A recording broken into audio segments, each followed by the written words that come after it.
اس آیت کا ترجمہ کچھ ایسے ہے کہ زمین میں چلو پھرو، اس میں نشانیاں ہیں عقل والوں کے لیے. زمین میں چلو پھرو، اس میں نشانیاں ہیں عقل والوں کے لیے. اب زمین میں چلنے پھرنے سے میننگ کیا ہے؟ آپ زمین میں کیا کیا اللہ تعالیٰ نے بنایا ہوا ہے؟ آپ کدھر کدھر جاتے ہو، کس جگہ پہ رہتے ہو، جہاں پہ رہتے ہو وہاں سے نکل کے کبھی باہر گئے ہو؟ جیسے ہم آؤٹ آف سٹی جاتے ہیں، آؤٹ آف کنٹری جاتے ہیں، تو اس سے میننگ یہی ہے کہ زمین کی سیر کرو، زمین میں جاؤ. اس کا مقصد ہے پیچھے. ویسے تو اس کے بے تحاشا پہلو ہیں، کیونکہ قرآن مجید ایک ایسی کتاب ہے کہ اس کی کسی بھی ایک چیز میں کوئی ایک میننگ نہیں ہو سکتا. اس کے پیچھے بے تحاشا علم ہے، اس کے پیچھے بے تحاشا علم ہے. اس علم میں سے ایک پہلو میں آج ڈسکس کروں گا. اس بات کے پیچھے جو ایک پہلو میری سمجھ میں آیا ہے وہ یہ ہے کہ زمین میں جب ہم چلتے پھرتے ہیں نا تو وہ ہمیں اللہ تعالیٰ سے ملواتی ہے. زمین میں ہم جاتے ہیں پہاڑ دیکھتے ہیں، زمین میں ہم جاتے ہیں سمندر دیکھتے ہیں، زمین میں ہم جاتے ہیں دریا دیکھتے ہیں، زمین میں ہم جاتے ہیں طرح طرح کی مخلوقات دیکھتے ہیں. کچھ علاقے ایسے ہوتے ہیں جہاں کی جانور بڑے انٹرسٹڈ ہوتے ہیں، کچھ علاقے ایسے ہوتے ہیں وہاں کی لوکیشن بڑی ہوتی ہے، کچھ علاقے ایسے ہوتے ہیں وہاں کا موسم بڑا ایسا.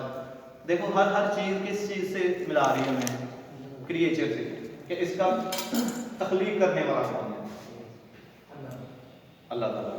تو یہ ہر بات ہمیں کس طرح لے کے جاتی ہے کہ ہم کس نے ہمیں تخلیق کیا ہے، کس نے یہ چیزیں ساری پیدا کی ہے. دنیا میں کوئی ایسا کام، کوئی بھی دنیا میں ایسا کام تکمیل کو ہی نہیں پہنچتا یا اس کے اوپر انسان کا ذہن ہی نہیں جاتا جو کہ اللہ تعالیٰ کی طرف نہ جاتا ہو. آپ کوئی ریسرچ دیکھ لو، ریسرچ کس طرف جائے گی؟ کریچر کی طرف جائے گی. ریسرچ کس طرف جائے گی؟ خلا میں ہم گئے ہیں، خلا میں جا کے کیا دیکھا ہے؟ بلیک ہول دیکھا ہے اور سیارے دیکھے ہیں، پوری کائنات کا نظارہ دیکھا ہے کہ یہ کلسٹر ہیں، یہ گلیکسیز ہیں، اس گلیکسی میں ہم رہتے ہیں. تو یہ ساری چیزیں کس طرف ذہن کو لے کے جا رہی ہیں کہ یار اس کا تخلیق کرنے والا کون ہے، اس کا پیدا کرنے والا کون ہے. تو پھر ہمیں قرآن مجید سے پتہ چلتا ہے کہ وہ صرف اللہ تعالیٰ کی ذات ہے جس نے یہ تمام زمین و آسمان ایک دوسرے کے اوپر نیچے.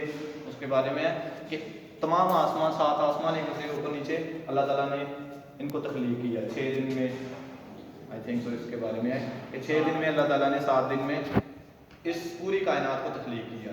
تو یہ کس طرف لے کے جاتا ہے ہمیں کریچر کی طرف کہ تخلیق کرنے والا اس کا کون ہے. تو اسی سے ایک بات ہے کہ اس سے آپ کا مائنڈ بھی براڈ ہوگا. یہ براڈ مائنڈ کی میں بات کر رہا ہوں، لبرلزم کی بات نہیں کر رہا جو آج کل لوگوں نے لبرلزم کا مطلب لے لیا ہوا ہے نا. لبرلزم کا مطلب انہوں نے لیا ہوا ہے کہ آزاد خیالی رہو، چاہے پازیٹیو ہے چاہے نیگیٹیو ہے، کچھ غلط بھی ہو رہا ہے نا تو اس کو بھی آزاد خیالی سے جو ہے آپ ایکسیپٹ کر لو. یہ ہماری آزاد خیالی نہیں ہے. ہماری آزاد خیالی یہ ہے کہ اگر کوئی چیز کسی سے غلطی سرزد ہو گئی ہے، اگر کوئی اور معاملہ پیش آ گیا ہے تو اس میں اسلامی طور پر بھی دیکھو کہ اس کے پہلو کتنے ہو سکتے ہیں کسی چیز کے. یہ آزاد خیالی ہے. کنجسٹڈ نہ ہو جائے، مائنڈ اپنا کنجسٹڈ نہ کر لو. جب آپ مائنڈ کنجسٹڈ کر لو گے تو آپ اسی کے رہ جاؤ گے اور بہت سی ایسی چیزیں، بہت سی ایسی ضروری چیزیں جو آپ چھوڑ دو گے اس میں. تو اس لیے آزاد خیالی تبھی یہ ہو سکتی ہے جب آپ زمین میں چلو گے. اگر انسان ایک جگہ پہ باؤنڈ ہو جائے تو اس کا ذہنیت، اس کا مائنڈ صرف اس لیول تک ہی رہ جاتا ہے، اس سے آگے نہیں جاتا.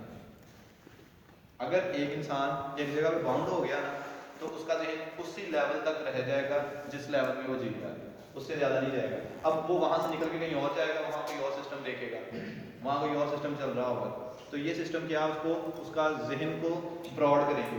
اللہ تعالیٰ کی تخلیق کے بارے میں، اللہ تعالیٰ کی باتوں کے بارے میں جو اللہ تعالیٰ نے ہم سے کہی ہے کہ زندگی ایسے گزارو، اس کے بارے میں تھوڑا کنسیپٹ بن جائے گا آپ کا کہ یہ ایسے بھی ہو سکتا ہے.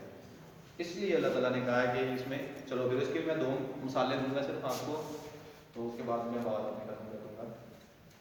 جو ہماری روز پریکٹیکل لائف میں ہمیں مثالیں بھی وہی چنی ہیں اس کے لیے.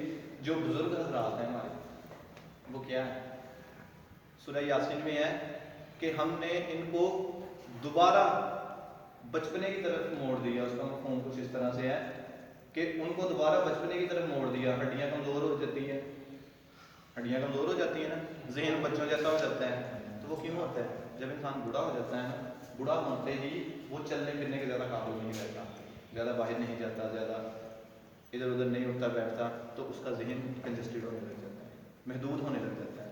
پھر وہ چھوٹی چھوٹی چیزوں کو بھی ایسے لے گا جیسے بچے ضد کریں گے. بچوں کا کیا ہے, بچے بھی اس ٹائم کنجسٹڈ ہوتے ہیں, کہیں باہر نہیں جاتے. جو بزرگ دیکھنا, یہ نوٹ بھی کرنا آپ بھی, جو بزرگ باہر زیادہ اندر باہر آتے جاتے ہوں گے نا, کنٹری میں باہر گئے پھر واپس آ گئے, آؤٹ آف سٹی گئے, کاروبار کے سلسلے میں گئے, حالانکہ ان کے ایج جو ہے 70 پہ پہنچ گئی ہے, لیکن ان کا مائنڈ پھر بھی براؤڈ ہوگا. تو یہ آیت یہاں پہ آگے لگتی ہے کہ جتنی دیر تک آپ زمین میں چلو پھرو گے, اللہ تعالیٰ کی قدرتوں کو دیکھو گے, اللہ تعالیٰ کے اور نظاموں کو دیکھو گے, اور نظاموں سے مراد یہی ہے کہ اس نے چرند پرند کتنی قسم کی اور تخلیق کی ہوئی ہے, جب آپ اس کو دیکھو گے تو آپ کا مائنڈ زیادہ سے زیادہ براؤڈ ہو جائے گا. اس کی مثال دوسری میں اس حساب سے دوں گا. تو بزرگوں سے آپ نے نرمی سے ہی بات کرنی ہے, ان کی کنڈیشن کو سمجھنا ہے کہ یہ تھوڑے باؤنڈیڈ ہو گئے ہیں.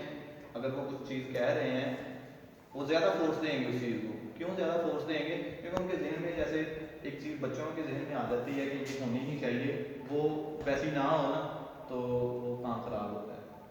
اب ایک بزرگ ہیں ہماری مسجد میں ہی ہیں, وہ نماز کے فوراً بعد انہوں نے ساری چیئر جو پڑی ہوتی ہیں نا وہ لا کے ایک جگہ پہ سیٹ کر دینی ہوتی ہے, اور جتنے دیر تک نہ کر لینا ان کے ذہن کو, ان کے دل کو سکون ہی نہیں آتا.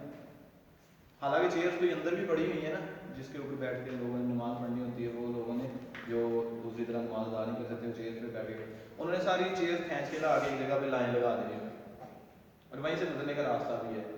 لیکن ان کے ذہن میں ایک چیز بنی ہوئی ہے, جس دیر تک اس کو نہیں کرتے سکون نہیں آتا. ان کو کئی دفعہ لوگوں نے کہا کہ بزرگ یہ راستہ ہے جانے کے لیے, آپ ایسے نہ کریں. انہوں نے سننی ٹھیک ہے, پھر لا کے انہوں نے کوئی کام کر لینا. لیکن اب اس کو زیادہ سیریس لے لینا, ان کے ذہن کو نہ سمجھنا, یہ ہماری کم عقلی ہوگی. تو اس طرح اگر کوئی بزرگ آپ کو بھی بار بار کہتے ہیں کوئی چیز, تو اس کو برا نہیں بنانا, اس کو بہترین طریقے سے آپ نے ڈیل کرنا ہے.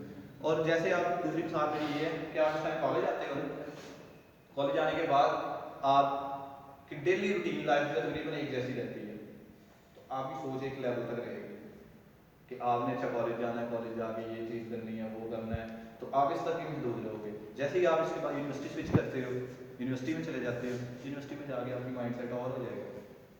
یونیورسٹی کے بعد جب آپ پروفیشنل لائف میں آتے ہو, پروفیشنل لائف میں آگے آپ کا مائنڈ سیٹ چیزوں کو ڈیل کرنے کا طریقہ, لوگوں کو ٹریٹ کرنے کا طریقہ, لوگوں سے پبلک ڈیلنگ جسے ہم کہہ دیتے ہیں, وہ آپ کی بالکل ہی چینج ہو جاتی ہے پروفیشنلزم میں. آپ نے بہت سی ایسی چیزیں جو اب آپ کمپرومائز ہی نہیں کرتے, آپ نے پروفیشنل لائف میں کمپرومائز کرنا شروع کر دینا. اس کی وجہ کیا ہے؟ پروفیشنل لائف میں آپ نے طرح طرح کے لوگوں سے اور ملنا ہے, ڈیلی نئے لوگوں سے ملنا, ڈیلی کوئی نئی چیز میں انٹرنس ہونا, تو آپ اور زیادہ براڈ مائنڈیڈ ہوتے جاتے ہو. آپ پھر کوئی ایسی چیزیں ہوتی ہیں جس کے اوپر آج آپ کمپرومائز کرنا پسند ہی نہیں کرتے, تب آپ کمپرومائز کرو گے ان چیزوں میں, کمپرومائز بھی کرو گے اور اس کو گڈ مینرز میں ڈیل بھی کرو گے. بہت سی ایسی باتیں ہوں گی جو آپ کے گھر والے آج کل آپ کو کہتے ہیں, آپ ادھر سے سنتے ہو ادھر سے نکال دیتے ہو, اس کو ذہن میں نہیں بٹھاتے, آپ پھر لوگوں کو وہ چیزیں بتاؤ گے, خود تو اس پہ عمل کرو گے ہی کرو گے, لوگوں کو بتاؤ گے بھائی ایسے نہیں ایسے چلو یار, یہ زیادہ بہتر ہے. تو یہ ساری چیزیں ہیں براڈ مائنڈیڈ. تیسری چیز جو میں نے آپ کو کہی تھی, کسٹمائز ہونا, اپنے اندر کسٹمائز کی آپشن رکھنا, یہ کبھی آپ نے چھوڑنی نہیں ہے. یہ چیز کسٹمائز مینس ٹو سے آپ میں اگر کوئی چینجنگ ہونے والی ہے, اگر آپ کو کوئی سجیسٹ کرتا ہے کہ یار یہ چینجنگ آپ اپنے میں کر لو, اپنے میں یہ عادت چینج کر لو, یہ عادت نہیں لے آؤ, یہ اچھی ہے یہ بری ہے, تو یہ کسٹمائز کر کے آپشن آپ نے ہمیشہ اپنے اندر رکھنی ہے کہ میں کبھی برا بھی ہو سکتا ہوں, کہیں غلط بھی ہو سکتا ہوں. یہ نہیں کہنا کہ میں بالکل پرفیکٹ ہو گیا ہوں. آپ نے کہنا میں برا بھی ہو سکتا ہوں, غلط بھی ہو سکتا ہوں, کئی ایسی جگہ ہو جاتی ہیں. کبھی بھی یہ تصور نہیں کرنا کہ میں کمپلیٹ ہو چکا ہوں. آپ کمپلیٹ کبھی بھی نہیں ہو سکتے. اللہ تعالیٰ اس کی ذات اور حضور پاک صلی اللہ علیہ وسلم کی ذات کے علاوہ آئیڈیل کوئی بھی انسان نہیں ہے, تو آپ کبھی بھی مکمل نہیں ہو سکو گے. تو اس چیز کو آپ نے ملحوظ خاطر رکھنا ہے کہ ہمیشہ کسی چیز کو ایکسیپٹ کرنے کی پاور اپنے میں بنائی رکھنی ہے. ٹھیک ہے.